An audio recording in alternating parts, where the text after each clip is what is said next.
ہاں انڈیا سے، انڈیا سے انڈیا سے. خدا آپ کو عزت فرمائے. جی حکم کریں بھائی. Thank you.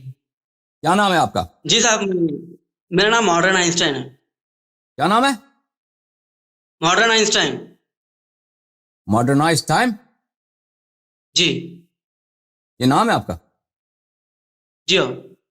اوکے اوکے، حکم کیا بھائی ماڈرنائز بھائی؟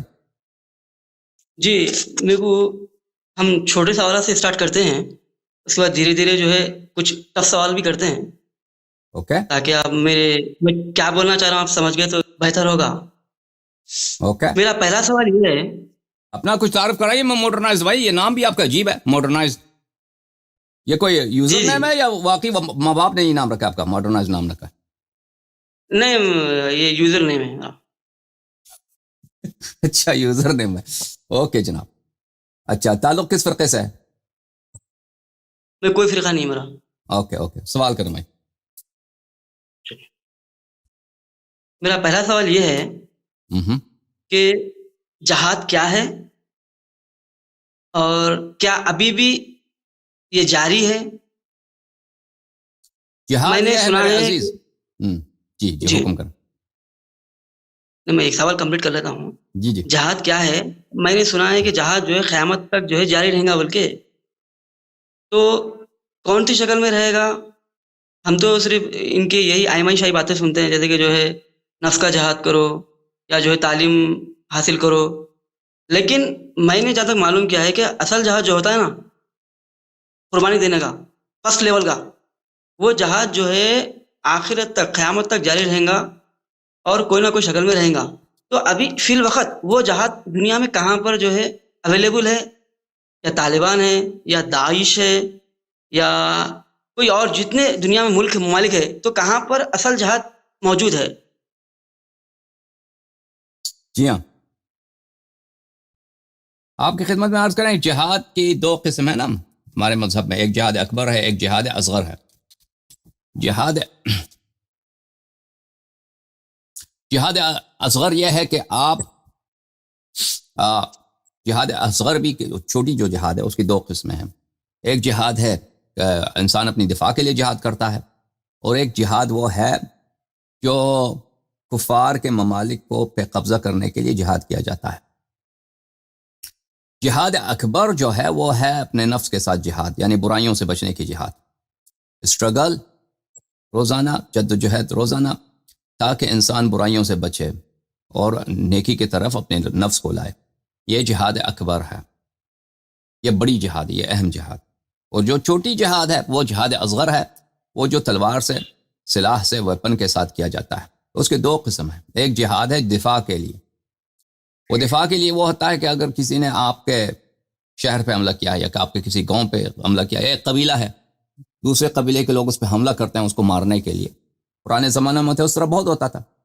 ایک قبیلہ دوسرے قبیلے پہ حملہ کرتے ہیں، ان کے جوانوں کو قتل کرو اور ان کی عورتوں کو اٹھا کے لے کے چلے جاؤ، ان کے مال کو غارت کرو. بلکہ اسی زمانے میں بھی ہوا، آپ کو اگر یاد ہو، برونڈی میں 90s میں، 96 97 کی بات ہے یا 95 کی بات ہے، کہ ہوتی اور تutsi دو قبائل کے درمیان بہت سخت جنگ ہوا تھا، اور ایک نے دوسرے قبیلے کو بالکل قتل عام کیا تھا. تو اس طرح اگر کوئی آپ پہ حملہ کرتا ہے تو یہ تو اس میں کسی چیز کی شرط نہیں ہے، کسی چیز کی شرط نہیں ہے. وہ نہ کسی امام کی شرط ہے، نہ کسی لیڈر کی شرط ہے. وہ آپ تلوار اٹھا کے آپ پہ واجب ہے کہ اپنے آپ سے دفاع کریں. جیسے داعش آئے تھے عراق میں، عراق میں انہوں نے حملہ کیا تھا. وہ ایک شہر پکڑ کے دوسری شہر پہ آتے تھے، اور جہاں بھی ان کو شیعہ ملتا تھا ان کو قتل کرتے تھے، اور ان کی عورتوں کو وہ کنیز بنانے کی فکر میں تھے. شاید بعض عورتوں کو اٹھا بھی لے گئے وہ. تو اس حالت میں نہ کسی فتوے کی ضرورت ہے، نہ کسی حکم کی ضرورت ہے، نہ کسی لیڈر کی ضرورت ہے. کوئی بھی لیڈر مل جائے آپ کو، وہ کافر بھی ہو، اس کے بینر کے اندر آپ جہاد کر سکتے ہیں، کیونکہ اس کا ہدف صرف یہی ہوتا ہے کہ اس خطرے کو دور کیا جائے. یہ جو لشکر آیا ہے کہ وہ آپ کے شہر پہ، یا آپ کے ملک پہ، یا آپ کے گاؤں پہ، یا آپ کے قبیلے پہ حملہ کرنا چاہتا ہے، اور آپ کو بلا وجہ قتل کرنا چاہتا ہے، تو اس کو پیچھے ہٹانے کے لیے، اور صرف اس کا ہدف یہی ہوتا ہے کہ اس کو پیچھے ہٹایا جائے تاکہ یہ خطرہ پھر نہ ہو. اس کو بولتے ہیں اپنی جان سے دفاع کرنے کی جہاد. تو اس میں کوئی کسی چیز کی شرط نہیں ہے کہ، اور یہ واجب ہے انسان پہ، اگر کوئی ایسا موقع آ جائے تو انسان یہ اس جہاد میں یہ جہاد کرتا ہے. لیکن اس کی شرط یہی ہے کہ کوئی واقع آتا ہے آپ پہ حملہ کرتا ہے اور آپ کو مارنا چاہتا ہے، ٹھیک ہے نا. اگر وہ دشمن آتا ہے آپ کو مارنا نہیں چاہتا، وہ آپ سے کام ہی نہیں ہے، اس کا کام یہ ہے وہ مثلا کسی اور آدمی کے پیچھے آیا، مثلا ایک بادشاہ کا دوسرے بادشاہ کے ساتھ جنگ ہے، وہ دوست آپ کے ملک کے بادشاہ کو مارنا چاہتا ہے، وہ عوام سے اس کو کام نہیں ہے. اب وہ آتا ہے مثلا بادشاہ کو مارنے کے لیے، اس کی حکومت کا تختہ الٹنے کے لیے، وہ اب خود بادشاہ بننا چاہتا ہے. اس میں کوئی لازم نہیں ہے کہ آپ اس کے ساتھ لڑیں، یہ کوئی وجوب نہیں ہے کہ آپ اس کے ساتھ لڑیں، بلکہ یہ منع ہے اس سے لڑنے سے. لیکن یہ اس وقت صرف اسی وقت ہے کہ فرض کریں کہ ایک بہت ہی وحشی دشمن آ کے آ جاتا ہے، آپ پہ حملہ کرتا ہے، کہتا ہے اپنا مذہب چینج کرو یا میں تجھے قتل کرتا ہوں، یا تم ہمارے غلام بن جاؤ، یا تم ہم اپنے جتنے اس زمینیں ہیں ہمیں دے دو، یہاں سے چلے جاؤ. تو اس صورت میں انسان کو واجب ہے کہ اپنے آپ سے جہاد کرے. یہ دفاع کی جہاد، ٹھیک ہے نا. ایک جہاد ہے جو اس کو جہاد ابتدائی بولتے ہیں، کہ کسی نے حملہ نہیں کیا ہے، وہ آپ جہاد خود کرتے ہیں. وہ کس لیے جہاد کرتے ہیں؟ کہ مثلا دوسرے ملکوں کو فتح کریں تاکہ وہ مسلمان بن جائیں، تاکہ وہ اسلام قبول کریں. پرانے زمانے میں یہی جہاد ہوتے تھے. ہندوستان پہ جتنے لوگوں نے حملے کیے ہیں مسلمانوں کی طرف سے، وہ اسی نعرے کے ساتھ کہ ہند میں لوگ مشرک ہیں، ہندو ہیں، تو وہاں کو ان کو مسلمان بناتے ہیں. تو وہ آتے تھے یہاں پہ حملہ کرتے تھے، سونا چاندی وغیرہ عورتوں کو اٹھا کے لے کے چلے جاتے تھے، اور مردوں کو قتل کرتے تھے، اور اپنی حکومت بھی بناتے تھے. تو یہ اس طرح کا جہاد یہ مرفوع ہے اس وقت تک جب تک یا خود پیغمبر زندہ ہوں، یا ان کا نائب، ان کا خلیفہ، ان کا معصوم جانشین. یہ صرف اور صرف 12 اماموں کے موجودگی میں ہو سکتی ہے، اس کے علاوہ نہیں ہو سکتی ہے. اگر امام ہوں اور وہ کمان کریں، ایک معصوم جو بالکل کسی پہ ظلم نہیں کرتا، چونٹی پہ بھی ظلم نہیں کرتا، وہ اس جہاد کا کمانڈر ہے، اور وہ اس جہاد کی دیکھ بھال کرتا ہے، اور وہ میک شور کرتا ہے، یقین کرتا ہے کہ کسی پہ چاہے مخالف ظالم بھی نہ ہو، کافر بھی ہو، اس پہ ظلم نہ ہو. تو اس صورت میں وہ جہاد ہو سکتا ہے، واللہ جہاد نہیں ہو سکتا. جہاد قیامت تک ہے، سب جہاد، چاہے جہاد نفس کے ساتھ جہاد ہو، جہاد اکبر، جہاد اصغر، یہ دونوں قیامت تک ہیں. لیکن ان کے شرائط ہیں. جہاد اکبر کی تو کوئی شرط نہیں ہے، نفس برائیوں سے بچنے کی، وہ تو ہمیشہ ہے. لیکن یہ دو جو سلاح والی جہادیں ہیں، تلوار والی جہاد ہیں، ویپنز والی جہاد ہیں، اس میں دونوں میں شرط ہے. دفاعی جہاد میں شرط یہ ہے کہ ایک شخص واقعا اس نے آپ پہ حملہ کیا ہے، ٹھیک ہے نا، اور وہ بھی آپ کو یا آپ کی جان کو مار دے گا، یا آپ کو کہے گا کہ مذہب چینج کرو، یا آپ کے مال اٹھا کے لے کے جائے گا، یا زمینیں اٹھا لے گا، قبضہ کرے گا. تو اس طرح وہ وہاں پہ واجب ہے آپ کو، الا واجب نہیں ہے. ویپنز والی جہاد وہ تو صرف امام معصوم کی حکومت ہو، اس کی حکومت میں ہو سکتی ہے. مثلا امیر المؤمنین علیہ السلام جہاد کر رہے تھے معاویہ کے ساتھ، جہاد کیا انہوں نے عائشہ کے ساتھ، خوارج کے ساتھ، وہ واجب ہے کیونکہ وہ معصوم ہیں، وہ بالکل نبی صلی اللہ علیہ وسلم جیسے ہیں. یہ ہے ہمارا خلاصہ اس بات کا. جی جناب. میں سوال کو آگے بڑھانا چاہوں گا جی. کہ ہمارے دوسرے جو لوگ ہوتے ہیں، وہ لوگ جیسے کہ جو ہے طالبان ہیں، وہ لوگ، میں دلیل کے ساتھ بات کر رہا ہوں اور ریفرنس بھی دے رہا ہوں، وہ لوگ کیا دلیل لیتے ہیں کہ جو ہے حضرت ابو جندل اور حضرت ابو بصیر، ان کی مثالیں لے کر گوریلا وار کرتے ہیں، لوگوں کو لوٹتے ہیں، اور اس کو جہاد کے لیے مین پوائنٹ بناتے ہیں.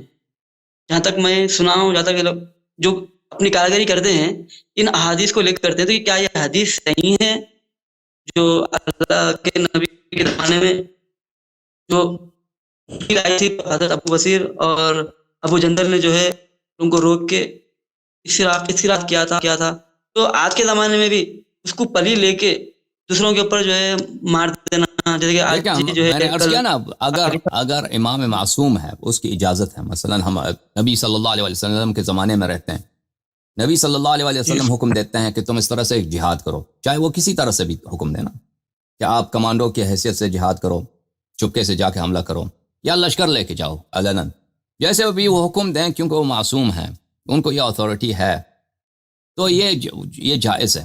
اگر امام معصوم نہیں ہے، مثلا ایک مولوی ہے، مولوی چاہے شیعہ ہو چاہے غیر شیعہ ہو، خامنئی ہے مثلا، یا طالبان کا ان کا جو لیڈر ہے ملا ہیبت اللہ ہے، جی یہ کہتے ہیں کہ بھائی جی ہمارے کمانڈ کے اندر تم جہاد کرو، یہ اس جہاد کی کوئی جواز نہیں ہے، یہ اسی طرح حرام ہے جیسے شراب پینا حرام ہے، یہ اسی طرح جی حرام ہے جیسے زنا کرنا حرام ہے، لواط کرنا حرام ہے، شرک، سجدے، چاہے سجدے بدھ کی طرف نیچے طرف سجدہ کرو، یا تم کسی مولوی کے کمانڈ کے اندر جا کے حملہ کرو کہ ہم ہندوستان کو مسلمان بنائیں گے یا وہاں پہ اسلامی حکومت بنائیں گے، یا افغانستان پہ حملہ کریں گے وہاں پہ امریکی کو نکالنا ہے وہاں سے، یہ سب جی ہمارے شریعت میں اہل بیت طاہرین علیہم الصلوۃ والسلام کے متواتر احادیث میں یہ نہایت حرام ہے، سختی کے ساتھ اس سے منع ہے کہ یہ کام نہ کریں، بالکل اس طرح ہے جیسے آپ بت کے سامنے سجدہ کریں، یا جیسے آپ سور کا گوشت کھائیں، یا جیسے آپ خون پئیں، یہ جس طرح نہایت غلیظ قسم کے حرام چیزیں اس طرح حرام ہے۔ البتہ جی امر بالمعروف نہی عن المنکر، لوگوں کو اچائی کی طرف دعوت دینا، یہ نہایت ہی اہم ہے، اس کو ترک نہیں کرنا ہے۔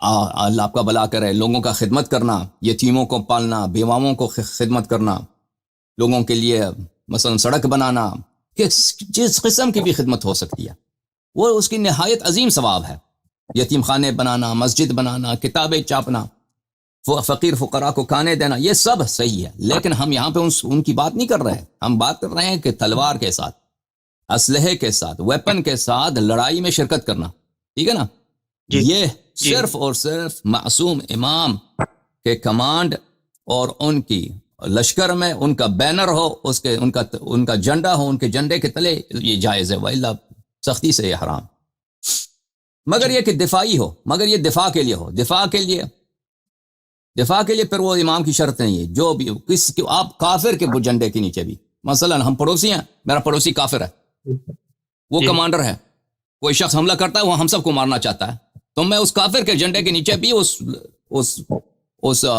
جو لشکر ہمیں مارنا چاہتا ہے اس کو قتل کرنے کے لیے، اس کو بگانے کے لیے، دفع کرنے کے لیے میں مجھ پہ واجب ہے کہ میں جہاد کروں، ٹھیک ہے نا جی، بسم اللہ جی مزید۔ تو میرا سوال یہ ہے یہ اس کے کہ آپ روایات نے بہت زیادہ ہیں، یہ جو میں آپ کی خدمت میں عرض کر رہا ہوں ہماری کتب میں، کتاب کافی وغیرہ جی میں، کتاب الجہاد میں، وسائل الشیعہ کتاب الجہاد میں، اس کی روایات، ان کی احادیث، یہ میرے نظریات نہیں ہیں، میری نظریات کی کوئی جی ویلیو نہیں ہے، میں اپنا نظریہ آپ کو جی بتاؤں کہ میری تھیوری ہے، یہ سب صریح جی روایات میں تواتر کے ساتھ یہ ثابت ہیں عزیزوں۔ جی جناب۔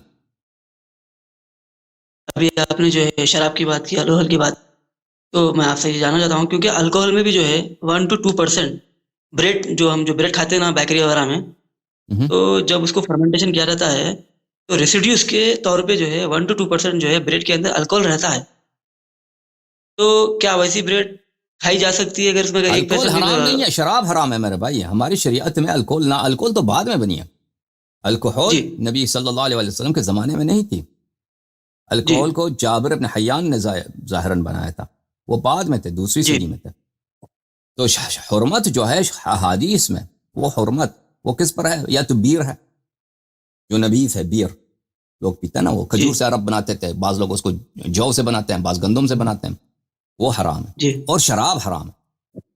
اب اگر کسی نے الکوہل شراب سے بنایا نا، شراب سے الکوہل اس نے نکال دیا، جی تو وہ الکوہل وہ حرام ہے، لیکن اگر آپ کسی اور طریقے سے بناتے ہیں، انڈسٹریل اسکیل پہ بناتے ہیں، جو شراب میں جو الکوہل ہوتا ہے اس کو میں نہیں سمجھتا کہ وہ دوائی وغیرہ میں ڈالتے ہیں، شراب ڈالتے ہیں، وہ الگ سے، وہ فارماسیوٹیکل کمپنیز الگ سے الکوہل بناتے ہیں، اس کو ڈالتے ہیں۔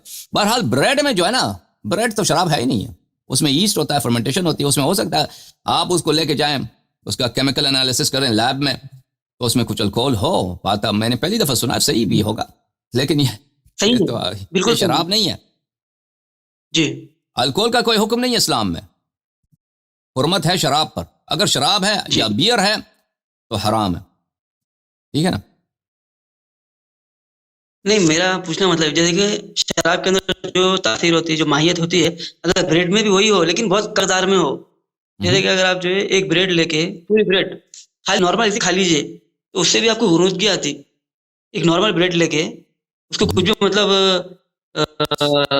جیم وغیرہ کچھ بھی نہیں، سادی بریڈ کھا لی، پوری 1 بریڈ کھانے میں نے تجربہ کیا ہے، اس سے غنودگی آتی بریڈ کھانے سے، خالی ایک بریڈ نارمل بریڈ ٹھیک، بہرحال حرمت شراب کی ہے، حرمت اس کی نہیں ہے، الکوہل کی نہیں ہے۔ جی جناب، مزید کوئی سوال ہے آپ کا؟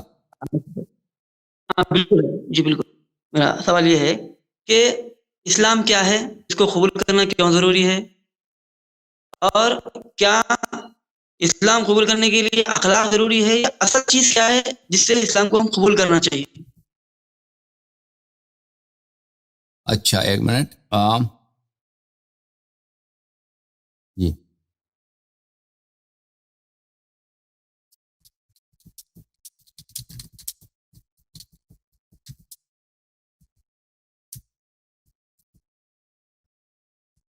اچھا کہہ رہا ہے کہ اسلام کیا ہے اور اسلام کے لیے اخلاق کی ضرورت ہے، یہ پوچھا آپ نے؟ ہاں، اسلام کیا ہے، اسلام کیوں قبول کرنا چاہیے، کیوں اور قبول کرنا اصل چاہیے؟ چیز کیا ہے اسلام قبول کرنے کے لیے. ہاں دیکھیں اسلام کیوں قبول کرنی چاہیے، کیونکہ اسلام حق ہے. کیونکہ اسلام حق ہے. واقعاً اس زمین و آسمان کا، اس ہستی کا، ہمارے اور آپ کا ایک خالق ہے، اور اس خالق نے حقیقتاً واقعاً خاتم الانبیاء صلی اللہ علیہ وآلہ وسلم کو ارسال کیا ہے. اس کے دلائل بہت ہیں، اللہ کے وجود کے دلائل اور ہمارے نبی صلی اللہ علیہ وآلہ وسلم کے رسالت کے دلائل بے انتہا. تو یہ اس لیے کہ حق ہے، اور اس اللہ کا، اس خالق زمین و آسمان کا، اگر یہ واقعاً اس زمین و آسمان کا کوئی بنانے والا ہے، وہ آل پاورفل ہے، آل نالجبل ہے، یہ عالم ہے، علیم ہے، قادر ہے ہر مطلب پہ، وہ ہمیں اس نے ہمیں بنائے، تو یہ نہایت ایک بہت ہی اہم حقیقت ہے. اس سے بڑھ کر دنیا میں اہم حقیقت کچھ بھی نہیں ہے. ٹھیک ہے نا؟ تو ہمارا اور آپ کا مثلا ایک پڑوسی ہے، آپ کے گھر کے ساتھ کوئی پڑوسی رہتا ہے، اگر پڑوسی ہے اس کی اہمیت ہے، آپ کو پتہ ہونا چاہیے کہ آپ کا ایک پڑوسی بھی ہے، ادھر سنسان جگہ نہیں ہے، اس کے کچھ حقوق ہیں. ٹھیک ہے نا؟ اگر شہر میں کوئی ایک پولیس اسٹیشن ہے، پولیس اسٹیشن میں کوئی بہت بڑا تانے دار ہے، اس کی بھی اہمیت ہے. لیکن اگر ہمارا ایک بنانے والا ہے، اس نے ہمیں بنایا ہے، اور وہ ہم سے چاہتا ہے کہ ہم اس کے ساتھ ایک خاص انداز میں گفتگو کریں، جس کو ہم عبادت کہتے ہیں، اس کی ورشپ کریں، اور وہ چاہتا ہے کہ ہم ایک خاص انداز میں، ایک خاص طریقے سے اپنی زندگی گزاریں. اس کی کچھ قوانین ہیں کہ اگر ان کو آپ نے فالو کیا تو وہ ابدی سعادت آپ کو عطا کرے گا، اور اگر فالو نہیں کیا تو وہ آپ کو ابد کے لیے عذاب میں مبتلا کر دے گا. تو یہ تو بہت ضروری بات ہے. اس حقیقت کو سمجھنا چاہیے.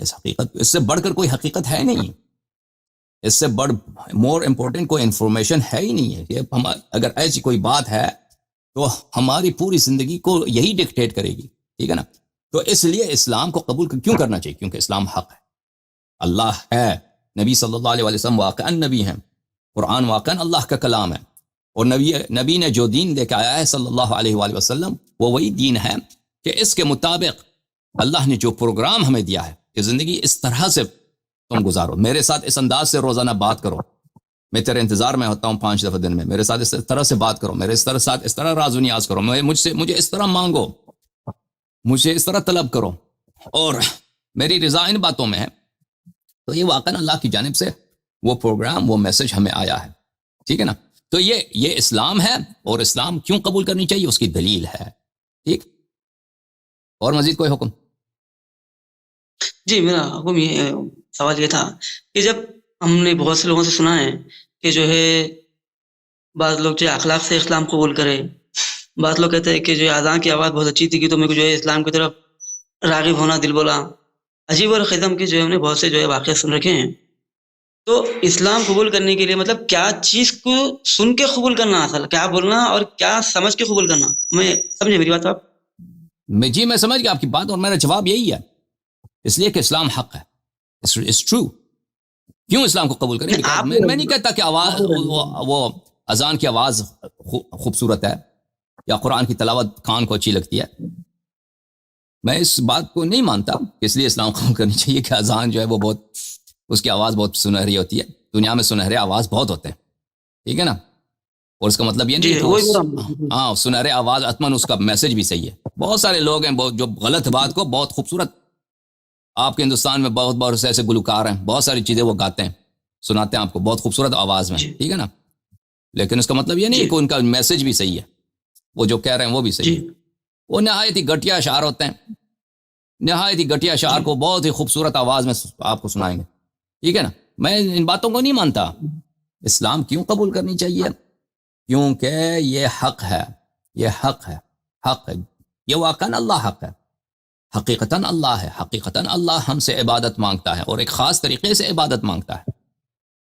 اس طریقے سے عبادت کرو گے تو تمہیں میں ابدی سعادت دوں گا، اس طریقے سے نہیں کرو گے تو ابدی سعادت نہیں دوں گا، ٹھیک ہے نا؟ اگر اللہ ہے، بنانے والا ہے ہمارا، ٹھیک ہے، جو حقیقت میں ہے، اس کی دلائل بے شمار ہیں، ہر ہستی کے ہر ذرے میں اس کے وجود کے دلائل ہیں، ہر ذرہ جو ہے ایک اس کی معرفت کی ایک بہت موٹی کتاب ہے، بلکہ ایک لائبریری ہے۔ تو اس نے اس کا پیغام ہمارے لیے کیوں قبول کریں، اس کے پیغام کو کیوں قبول نہ کریں، کیوں قبول نہ کریں؟ تو یہ کوئی بات ہی نہیں ہوئی۔ جب ہمارا ہر سانس اس کے قبضے دست قدرت میں ہے، اس کے اختیار میں ہے، سب نعمتیں اس کی جانب سے ہیں، اس کے میسج کو کیوں قبول نہ کریں؟ کوئی وجہ ہے؟ اس کا قبول نہ کرنا، اس کی مخالفت کرنا نہایت ہی حماقت، نہایت ہی جہالت، نہایت اپنے آپ پہ ظلم کرنا، اپنے نفس پہ ظلم کرنے والی بات۔ ٹھیک ہے بھائی، اور مزید کوئی سوال؟ جی، یہ میرا سوال یہ ہے کہ وسوسہ کیا ہے، اور وسوسے کے میں نے 3 اقسام سنے ہیں، ایک جنات کی طرف سے، شیاطین کی طرف سے، اور انسان کی طرف سے۔ جنات شیاطین تو چلیے ہم سمجھ سکتے ہیں، لیکن ایک انسان دوسرے انسان میں وسوسہ کس طرح ڈالتا ہے، اور اس کو ہم کس طرح سے ڈیفرینشیٹ کر سکتے ہیں کہ یہ جن کا وسوسہ ہے، یہ انسان کا یہ وسوسہ مجھے ہے؟ نہیں معلوم بھائی، یہ مجھے نہیں معلوم، اس مسئلے پہ میری کوئی تحقیق نہیں ہے، میں نے کوئی احادیث وغیرہ میرے ذہن میں نہیں، میں آپ کو سنا دوں۔ وسوسہ وہ ہے جو انسان میں، انسان میں کو انسان کے دل میں آوازیں آتی ہیں، اس کو مختلف خیالات آتے ہیں، شک آتا ہے ہر مسئلے پر، یہ اس کو وسوسہ بولتے ہیں، ٹھیک ہے نا؟ اب آپ اس کے اقسام وغیرہ کیا ابھی میرے ذہن میں نہیں۔ جی، تو اس کے بارے میں نے بہت سا ریسرچ کیا ہے۔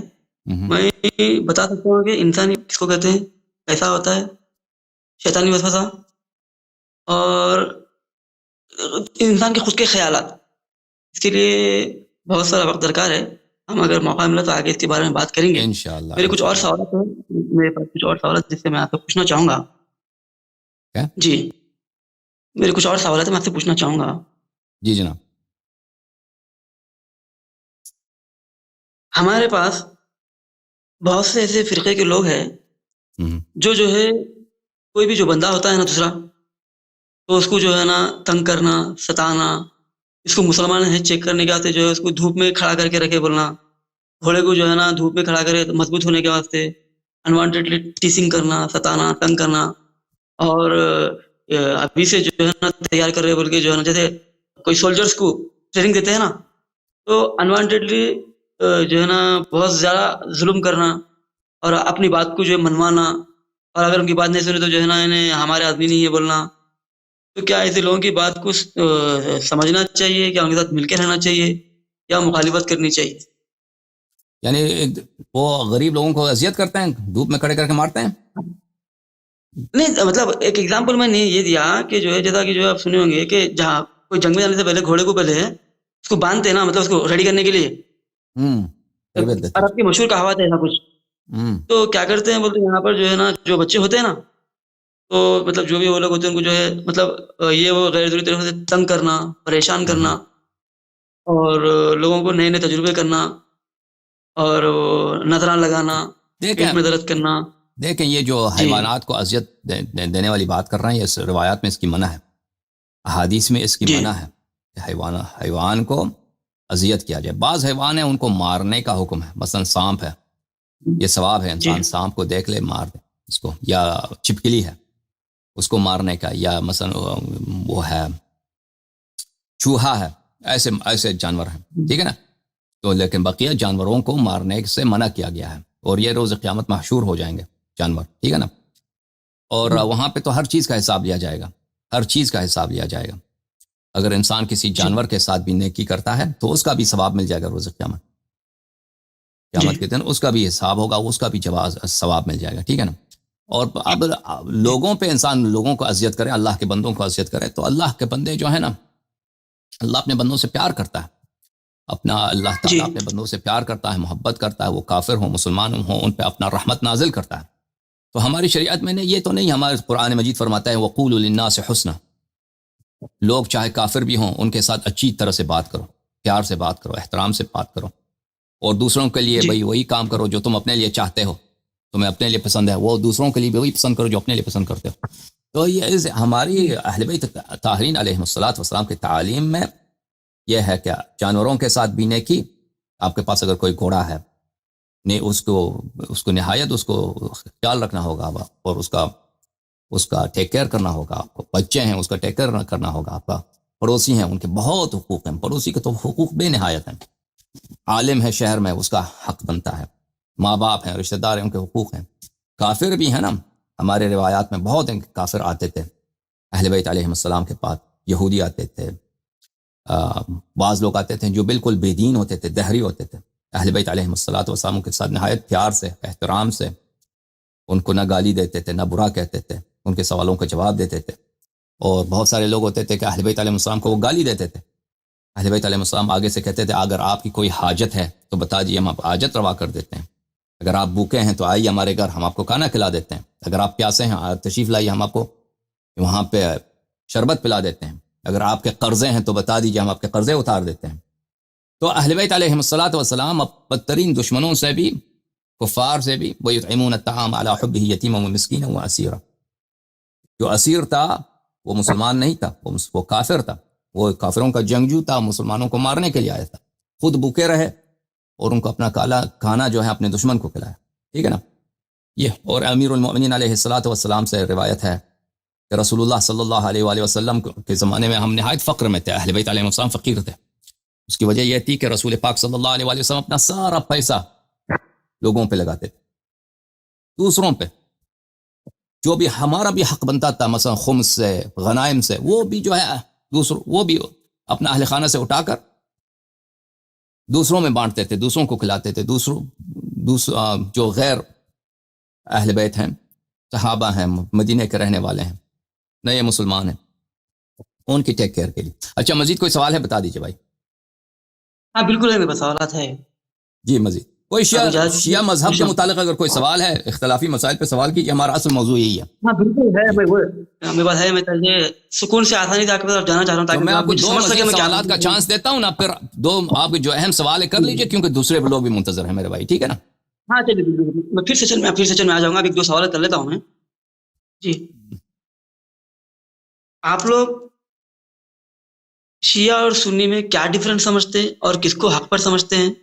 جی میرا سب سے بڑا اختلاف یہ ہے کہ آپ لوگ جو ہے, جو پہلے کے جو بڑے 3 لوگ ہیں ابوبکر, عمر, عثمان, ان کو برا کیوں کہتے ہیں؟ اور اگر برا کہتے ہیں تو آپ کے پاس کیا دلیل ہے؟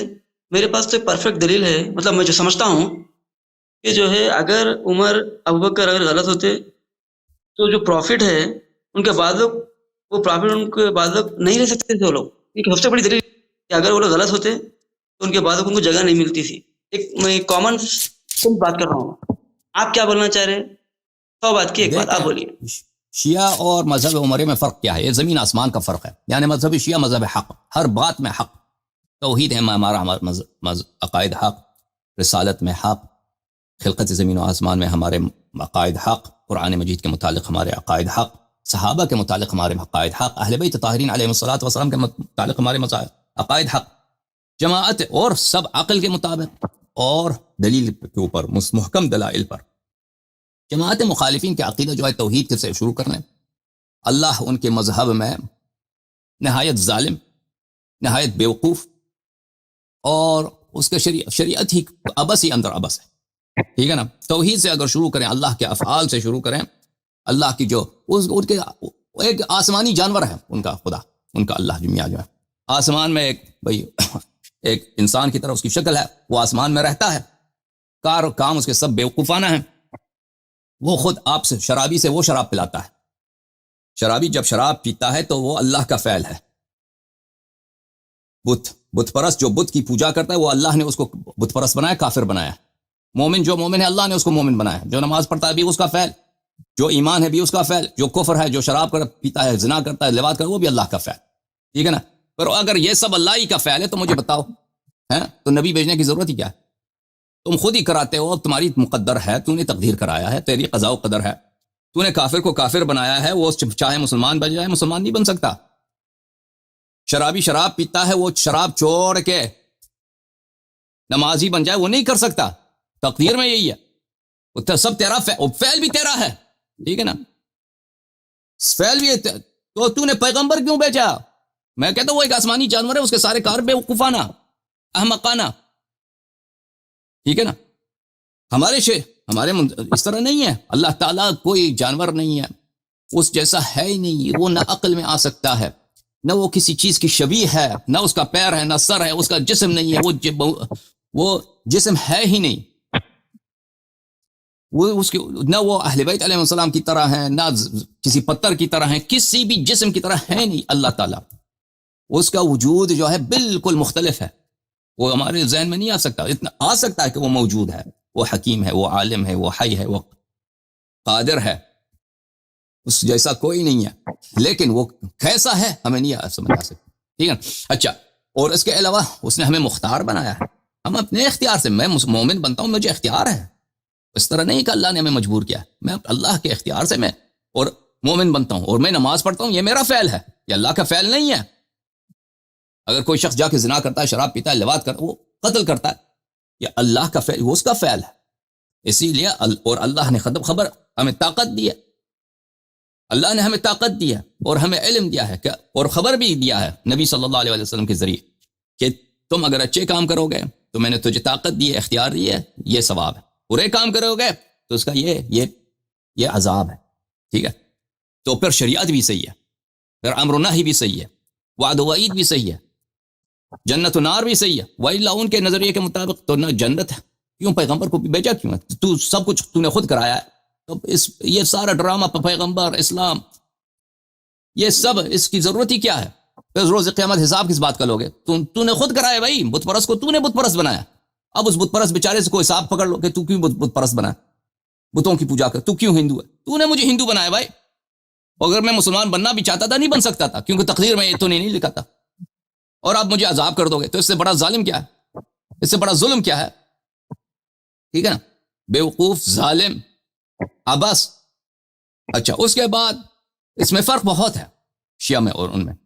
اس کے علاوہ جو نبی کریم صلی اللہ علیہ وآلہ وسلم کے سب سے اہم مسئلہ ہے کہ نبی کریم صلی اللہ علیہ وآلہ وسلم ان کی جو ہے عصمت ہے کہ ان سے کوئی خطا نہیں ہے، کوئی غلطی نہیں ہے. جماعت مریم اس طرح نہیں ہے، وہ خطا بھی کرتے ہیں، غلطی بھی کرتے ہیں. نماز میں ایک دفعہ غرانیق العلا، نماز کے درمیان ایک دفعہ بتوں کی پوجا شروع کر دیتے ہیں. تلک الغرانیق العلا شفاعتہن ترتجا.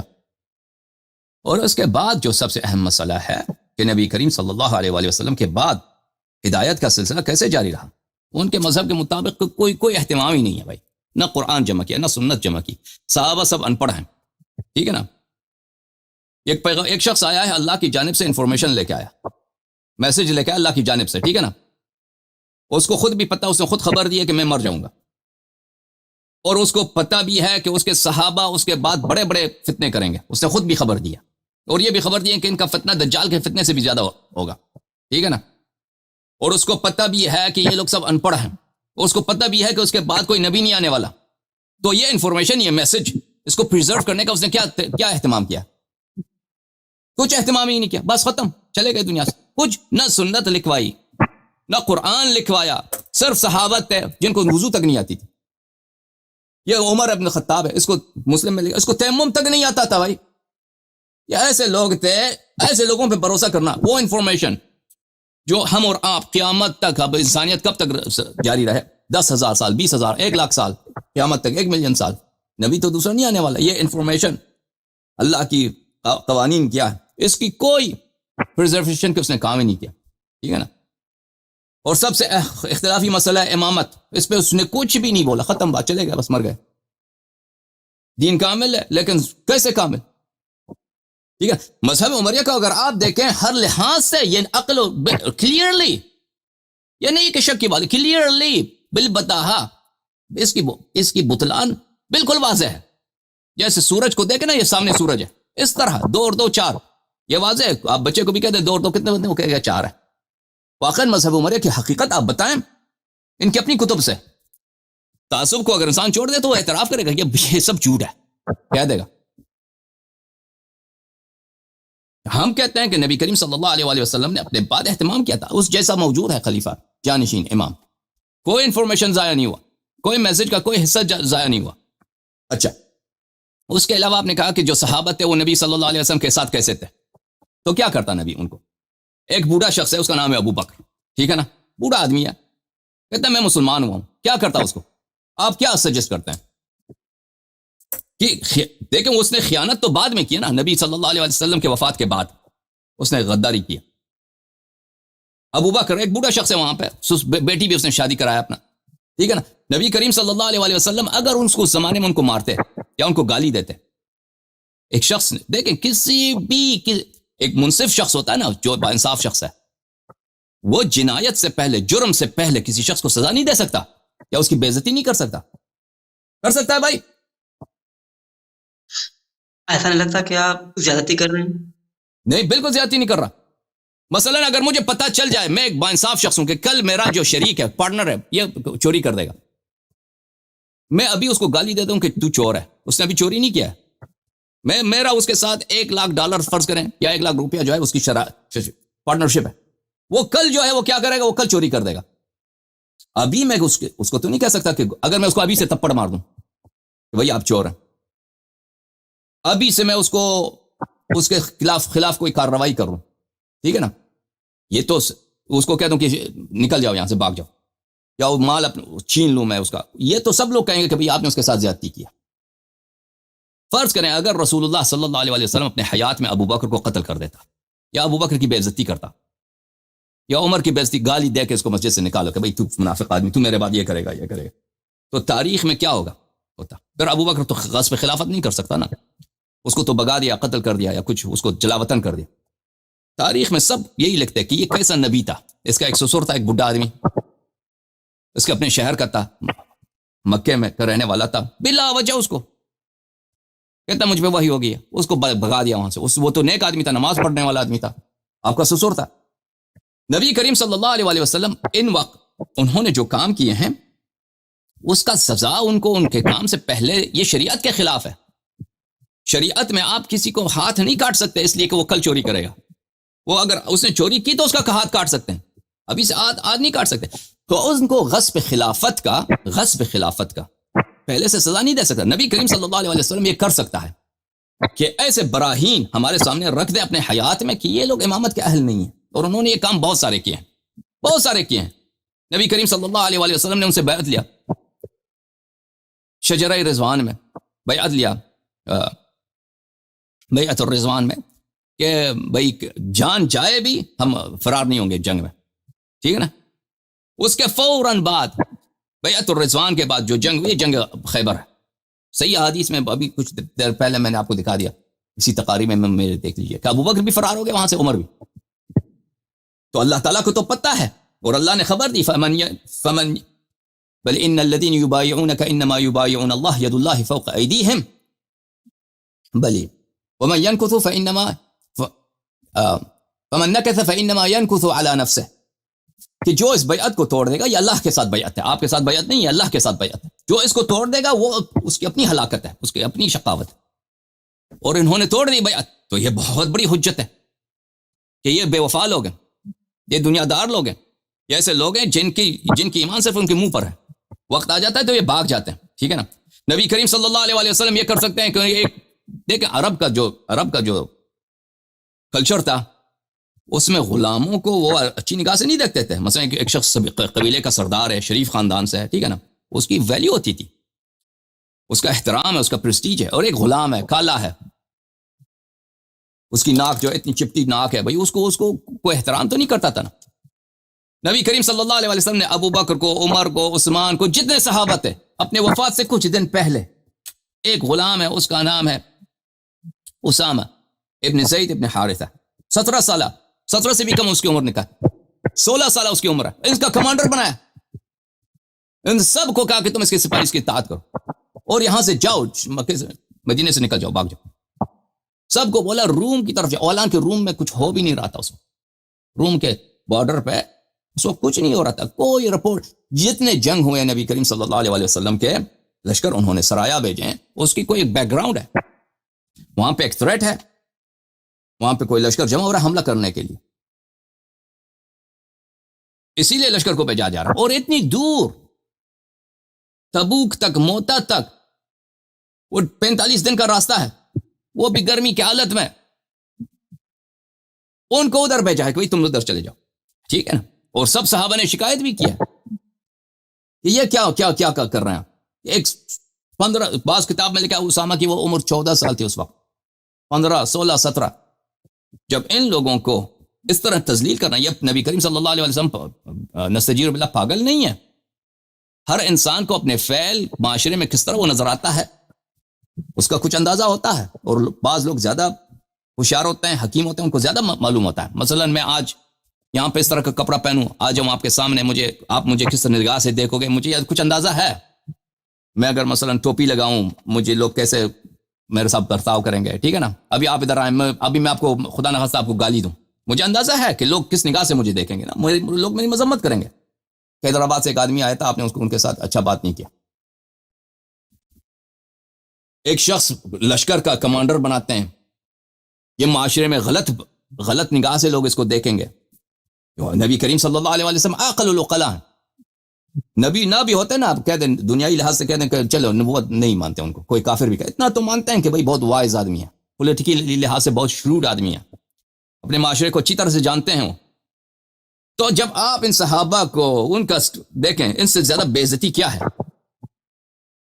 ایک غلام کو آپ ان کے اوپر اپنے وفات سے کچھ دن پہلے اور کہتے ہیں کہ جاؤ, اور وہاں پہ کچھ ہو بھی نہیں رہا نا, اس سے زیادہ بے عزتی کیا کرنا. یعنی اگر یہ واقعہ اتنے قریب ہوتے رسول پاک صلی اللہ علیہ وسلم کے, ان کے ایڈمنسٹریشن پہ اتنا اطمینان ہے, ان کی اخلاق پہ, ان کی تقوی پر, ان کی ایمان پر, ان کی ایبلٹیز پر, لیڈرشپ پہ اتنا اطمینان ہے, تو ایک ایسے نوجوان کو جس کی کوئی بیک گراؤنڈ بھی نہیں ہے, اسامہ کی, اس طرح نہیں کہ اسامہ ایک اکامپلشڈ کانکرر ہے.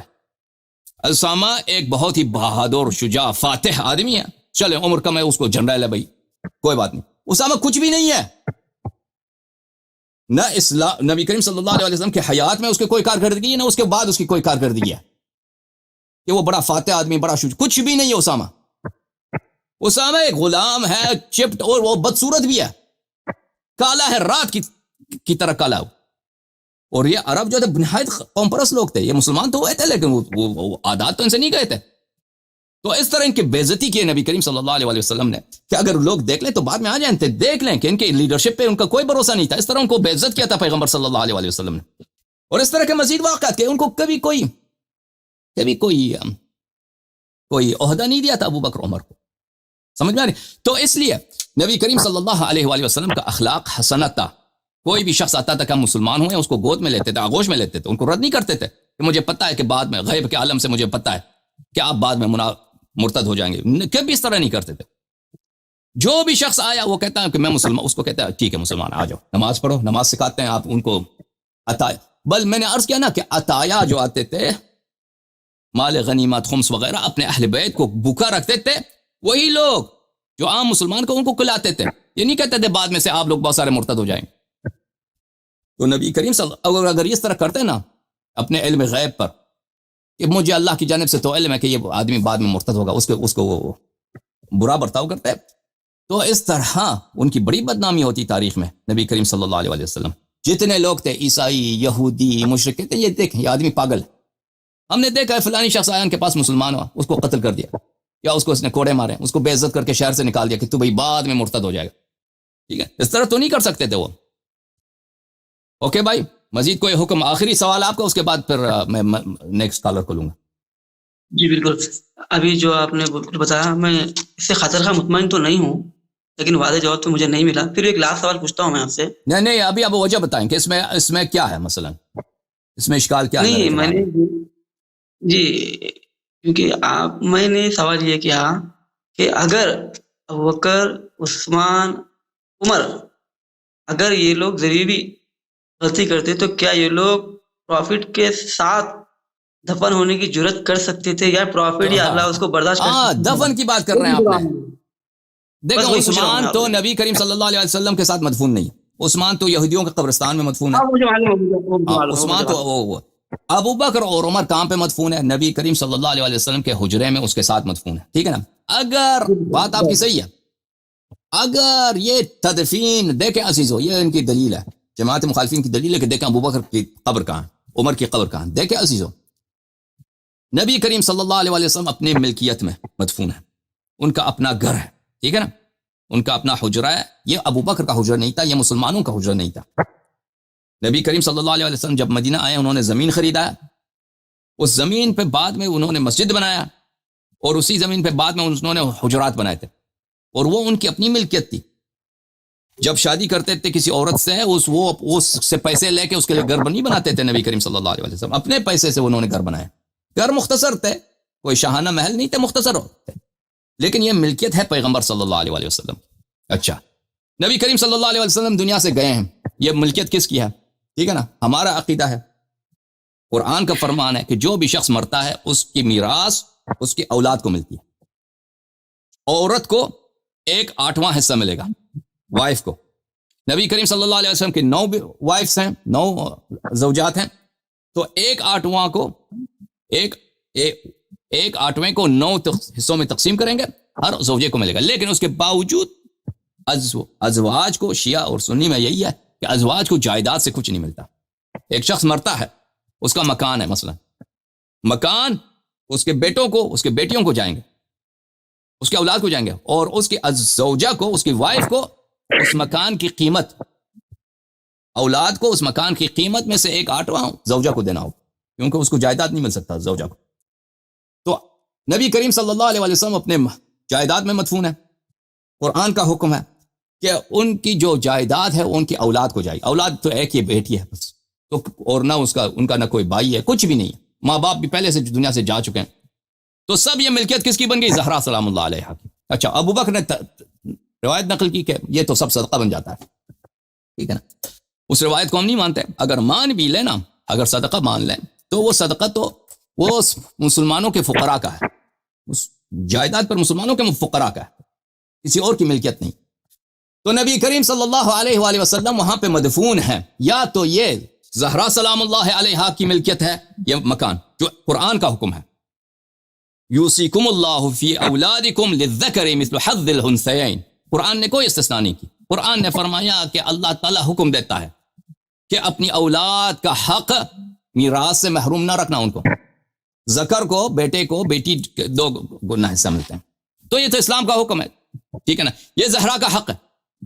ابو بکر عمر وہاں پہ مدفون ہے. یہ کوئی انہوں نے نہ پیغمبر صلی اللہ علیہ وسلم سے اجازت لی ہے کہ ہم آپ کے مکان میں دفن ہونا چاہتے ہیں. ٹھیک ہے نا, نہ ان کے وارث سے, زہرا سلام اللہ علیہا سے, یا زہرا کے وارثین میں سے ان کے 2 بیٹے ہیں, امام حسن امام حسین علیہ السلام, ان سے کسی سے اجازت نہیں لی. ٹھیک ہے نا. اگر لوگ کہیں کہ یہ عائشہ کی ملکیت ہے, عائشہ کی ملکیت کب سے بنی ہے؟ میراث سے بنی ہے. میراث سے تو بن نہیں سکتی. اگر میراث کی بات ہے تو یہ تو زہرا کی میراث سلام اللہ علیہ. اگر کہتے ہیں یہ عائشہ کی ملکیت اس لیے کہ نبی کریم صلی اللہ علیہ وسلم کے زمانے میں اس مکان میں رہتی تھی. مکان میں رہنے سے عورت مکان کا مالک نہیں بن جاتی. سمجھ میں آئی نا بات آپ کو؟ اگر مکان آپ کا ہے, آپ کی وائف وہاں پہ رہتی ہے, وہ مالک نہیں بنتی اس کی. بات صحیح ہے نہیں ہے؟ نہیں, میں آپ کی بات سمجھ گیا, لیکن مالک اور قیادہ کی بات کر رہا ہوں. تو ابو بکر اور عمر کو دیکھیں, ابو بکر عمر کو وہاں پہ دفن کیا کس جواز کے ساتھ؟ اگر کوئی حدیث ہے کہ پیغمبر صلی اللہ علیہ وسلم نے وصیت کیا کہ میرے ساتھ ان کو دفن کرو, یہ تو کوئی حدیث ہے ہی نہیں. دکھاؤ ہمیں. اگر یہ ملکیت ہے زہرا سلام اللہ علیہا کی, تو ان کی رضا یا ان کے ورثاء کی رضا میں دکھاؤ, کوئی نہیں ہے. اگر یہ صدقہ ہے تو یہ سب مسلمانوں کا حصہ ہے, تو کس کی اجازت سے وہاں پہ دفن؟ اگر کہتے ہیں کہ یہ عائشہ کی ملکیت ہے, یہ عائشہ کی ملکیت کس طرح سے بنی ہے؟ میراث کے لحاظ سے تو بن ہی نہیں سکتی کسی وجہ سے بھی, چاہے شیعہ فقہ سے لے لیں, مخالفین کے فقہ سے لے لیں. اگر کہتے ہیں کہ نبی کریم صلی اللہ علیہ وسلم نے اپنے حیات میں عائشہ کو تملیک کیا ہے, یعنی بخشا ہے کہ یہ مکان آپ کا ہے, وہ حدیث میں دکھائیں, وہ حدیث میں دکھائیں. یہ بھائی جس طرح انہوں نے قبضہ کیا ہے نا, جس چیز کو آپ فضیلت قرار دیں, اس کی چوری کی دلیل ہے, ان کی سرقت کی دلیل ہے. انہوں نے ہر چیز پہ قبضہ کیا ہے, مل کے پیغمبر صلی اللہ علیہ وسلم پہ بھی قبضہ کیا ہے. تو آپ ہمیں بتائیں کہ ان کی جواز کیا ہے, کس وجہ سے. میں مثلا کسی مردہ کو لاتا ہوں آپ کے گھر پہ دفن کرنے کے لیے, ٹھیک ہے نا, کوئی جواز تو نہیں چاہیے, آپ کی رضا ہو, آپ کوئی سرٹیفکیٹ دے دیں, کوئی رضا دے دیں. میں اس طرح تو نہیں لا سکتا مردے کو, بھائی جنازہ لے کے جائیں موٹا سا 2-3 ادھر دفن کرنا ہے آپ کے لیونگ روم میں. آپ کہیں گے کہ بھائی اٹھا کے لے کے جاؤ, یہ میرا گھر ہے, نبی صلی اللہ علیہ وآلہ وسلم قرآن مجید لا تدخلوا بیوت النبی یا ایھا الذین آمنوا لا تدخلوا بیوت النبی الا ان یؤذن لکم، اجازت کے بغیر داخل ہونے کی ممانعت ہے. ادھر جا نہیں سکتا کوئی بیت نبی صلی اللہ علیہ وآلہ وسلم میں، کسی مسلمان کے گھر بھی نہیں جا سکتے. لیکن پیغمبر صلی اللہ علیہ وآلہ وسلم کے گھر کے متعلق تو خاص آیت ہے کہ نہیں جا سکتے، تو انہوں نے جانے سے کیا ہوا، مردہ دفن کیا اور پھر کہتے ہیں یہ فضیلت ہے. سبحان اللہ سبحان اللہ. اوکے بھائی، کوئی رد ہے تو ہم سنیں. بالکل میں یہ بول رہا ہوں، آپ جو ہے تھوڑا کیا ہو جا رہے بول تو ایک الگ وے میں چلے جا رہے ہیں. میں سوال صرف ایک ہی 1-2 کر رہا ہوں. میں یہ بول رہا ہوں کہ بھائی آپ نے بتایا کہ کرایہ دار ہے، مکاندار ہے، میں وہ بھی نہیں پوچھ رہا ہوں. میں یہ نہیں بول رہا ہوں کہ کسی نے دفن کیا. میں یہ بول رہا ہوں کہ مین پوائنٹ اللہ اور اللہ کے رسول کیسا برداشت کرے. اگر یہ لوگ باغی ہے تو بعض لوگ میرے بولنے کا مطلب یہ ہے بس. اللہ کیسے برداشت کرتا ہے؟ کوئی باغی اور اللہ کے نبی کیسا جو ہے باغی کو بعض لوگ کیسا سلا سکتا ہے، اور وہ جنت البقیع میں ہے وہ لوگ. میرا سوال امپورٹنٹ سمجھ کے میری بات آپ وہ بول رہا ہوں میں سر. کیا مثلا کیا کرتا پیغمبر؟ یعنی معجزہ کر کے ان کو نکال دیتا مرنے کے بعد؟ بالکل ایسا ہی ہوتا. کیوں نہیں ہوتا؟ بالکل ہو جاتا، بالکل ہو جاتا. اچھا اللہ میں تو ضرور نہیں کرا.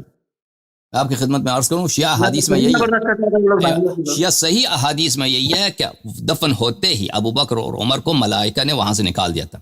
ملائکہ نے ان کو نکال دیا تھا، وہاں سے ان کو وادی برہوت میں لے کے گئے تھے. شیعہ روایات میں یہی موجود ہے. اگر آپ کہتے ہیں نا اللہ تعالیٰ سے ظاہری معجزہ مانگتے ہیں کہ سب کو نظر آ جاتا، سب کو نظر آ جاتا، تو بہت اس طرح تو بہت ہوئے. لوگ پیغمبر صلی اللہ علیہ وسلم کو پتھر مارتے تھے، کوئی معجزہ نہیں ہوتا تھا. لوگوں نبی کریم صلی اللہ علیہ وسلم پہ پاخانے پھینکتے تھے. مثلا وہ مکے میں ہے کہ پیغمبر صلی اللہ علیہ وسلم نماز پڑھ رہے تھے تو کفار نے جو اونٹ کا جو گٹس ہے، اردو میں گٹس کو کیا بولتے ہیں بھائی آپ لوگ؟ گٹس،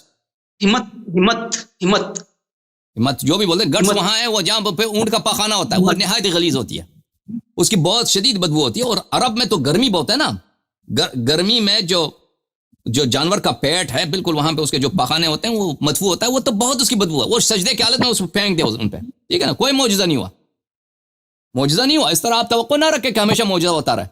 لوگ جو ہے بنی اسرائیل میں انبیاء کو وہ کاٹ کے پکاتے تھے، انبیاء کو ذبح کرتے تھے، ان کو دیگچی میں ڈال کے ابالتے تھے، بعض کو وہ زندہ ابالتے تھے. بھائی معجزے نہیں ہوتے تھے. اس طرح کوئی ضروری نہیں ہے کہ حتماً اگر کوئی غلط کام ہو جائے تو اس کا معجزہ بھی ساتھ ہو.